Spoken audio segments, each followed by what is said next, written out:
অসাধু ব্যবসায়ীদের কারসাজিতে নিত্যপণ্যের মূল্য বৃদ্ধির প্রতিবাদে ঝিনাইদহে মানববন্ধন কর্মসূচি পালিত হয়েছে। সোমবার 16 মার্চ শহরের পায়রা চত্বরে এ কর্মসূচির আয়োজন করে consumer association of Bangladesh cab Jhenaidah শাখা।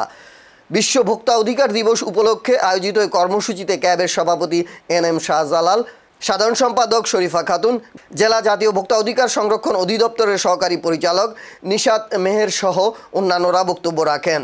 এতে বক্তারা বলেন, অসাধু ব্যবসায়ীদের কারসাজিতে নিত্যপণ্যের দাম বেড়ে মানুষের নাবিশ্বাস উঠেছে। বাজার নিয়ন্ত্রণে প্রশাসনের কার্যকর পদক্ষেপ এবং ভোক্তা অধিকার নিশ্চিতে আরও তদারকির দাবি জানান তারা। মাঝে মাঝে যে অস্থিরতা তৈরি হয়, আমরা আমি কোনোদিন ভোক্তা না। বাংলাদেশে যদি আজকে প্রায় 20 কোটি লোক ক্রেতার মধ্যে সুসম্পর্ক হওয়াটার প্রয়োজন, সেই কারণে আমাদের আজকে এখানে দাঁড়ানো।